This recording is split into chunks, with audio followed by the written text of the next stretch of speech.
Alors je suis avec Nausicaa qui dirige ce stand. Coucou. Coucou Camille. Alors explique-moi ce que tu fais là. Là actuellement on est en train de faire des culottes en fait pour l'action de la fosse Anna Sirma culottée du Havre qui aura lieu le 8 mars à 17h30. T'as jamais vu une femme qui se bat?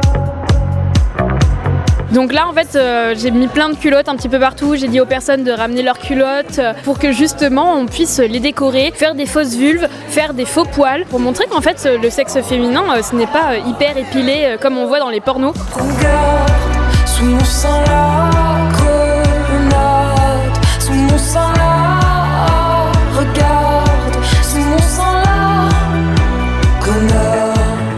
L'Anna Sirma, c'est une action politique en fait qui consiste à soulever sa jupe et montrer sa vulve. J'ai envie d'en faire une pour le 8 mars au Havre parce que c'est la journée internationale des droits des femmes et non pas la journée de la femme. Et je trouve que ça important parce que à chaque fois dans les manifestations, y a toujours les mêmes personnes. Pour moi, ce qui est important, c'est vraiment de faire bande de meufs. C'est-à-dire que toutes les petites filles ont été élevées dans la compétition pour le regard masculin. On a toutes été élevées les unes à côté des autres alors qu'on a élevé les garçons depuis l'enfance à faire bande de garçons, à faire bande de foot, bande de kéké. Je pense à Grise par exemple, c'est la bande de kéké.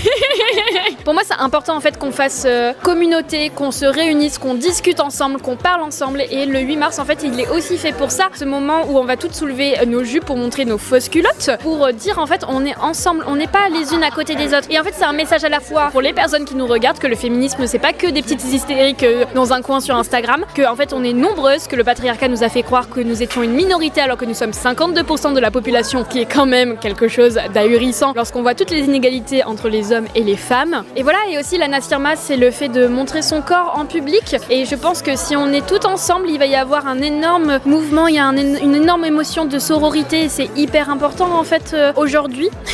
Et on n'est pas seul, on est ensemble. Il y a plein de personnes qui sont en train de faire leur culotte. Il y a une personne qui est hyper motivée, qui est en train de faire des lèvres sur sa culotte et je trouve ça incroyable.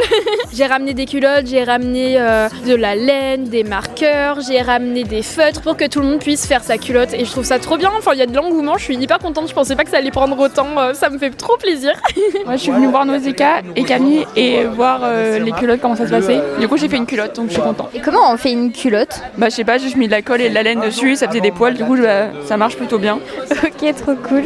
J'adore fabriquer des pancartes pour l'Anna Sirma. Tu mets quoi comme message dessus par exemple? J'ai toujours pas d'idée, mais je vais essayer d'y réfléchir. Tu colles les cartons pour l'instant? C'est déjà bien. Là, je suis en train de faire une culotte pour l'Anna Sirma. Et comment on fait une culotte? Toi, tu t'y prends comment? Pour l'instant, là, je prends des bouts de laine et je les colle pour faire des poils. Décris-moi un petit peu, parce qu'on est à la radio, on voit pas trop. Décris-moi un petit peu comment c'est. Je vais pas faire une vulve un peu normale, je vais faire une vulve avec des longs poils. Donc du coup, j'ai fait des longs bouts de fibres qui traînent le long de la culotte en fait. Ok, trop cool. Elle va être incroyable ta culotte. Qu'est-ce que tu fais, Olivia, la joie que tu es en train de coudre?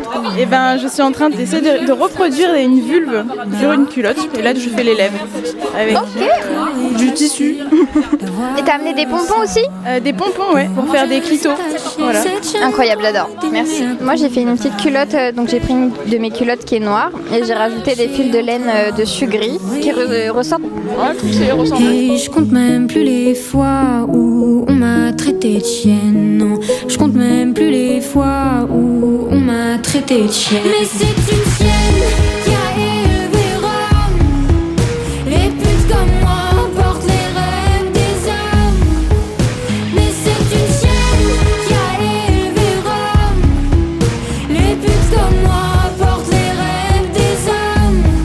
Ceux qui veulent pas montrer leur culotte, ils peuvent faire quoi? Les personnes qui veulent pas montrer leur culotte, et je le comprends, sont pas obligées de le faire. Déjà, je n'oblige personne. Par contre, elles peuvent venir gonfler les rangs de la manifestation avec des pancartes. Mais encore une fois, je me dis, ce sont des culottes. On peut la jouer à Wonder Woman en mettant un collant, parce qu'en plus, il fera froid, je pense, en mettant sa culotte par-dessus. Donc en fait, on montre pas vraiment nos corps, on montre des représentations. On peut aussi, sur des pancartes, en plus de faire des jolis mots, en écrivant par exemple « L'habit ne fait pas le viol », prendre des pancartes et en fait dessiner des vulves pour qu'il y ait de la représentation. Parce qu'en fait, ce n'est que en 2017, et je trouve ça encore une fois aberrant, mais qu'en 2017 qu'il y a eu une vraie représentation de la vulve avec une représentation du clitoris dans les manuels de SVT en 2017. C'est aberrant, ça veut dire que ça n'existait pas auparavant. Pourquoi en fait il n'y a pas de représentation? Encore une fois, nous sommes 52% de la population mondiale, il faut arrêter que les vieux mecs blancs qui prennent des décisions arrêtent de nier notre existence. Et il y a aussi pour les personnes trans, parce que je voulais absolument pas que ces personnes-là soient de côté, elles peuvent venir faire leur culotte. En fait, cette fois, ça n'assure Sirma culottée, elle est ouverte à tout le monde, sauf aux mecs cisgenres. Et en fait, les mecs cisgenres peuvent venir pour assurer la sécurité, être avec nous avec des pancartes, mais eux ne feront pas l'action parce qu'ils prennent déjà toute la place actuellement dans la société. Donc laissez-nous un petit peu notre action, notre mouvement, notre place. Vous avez le droit d'être avec nous à nos côtés, ça on ne le renie pas, mais laissez-nous exister. Seules dans notre malheur, les femmes, l'une de l'autre ignorées. Ils nous ont divisés, les femmes, et de nos sœurs séparées. Est-ce qu'il y a un autre atelier avant le 8 mars ? Bah oui, il y a encore un atelier le 7 mars de 15h à 17h au lieu. Donc c'est un endroit très créatif où il y a plein d'artistes qui se retrouvent. C'est au 30 rue de Bougainville, au Havre. On se retrouve le 8 mars avec nos culottes pour l'action de Lana Sirma en fait. Connaissons notre force, les femmes, découvrons-nous des milliers. Levons nos femmes esclaves.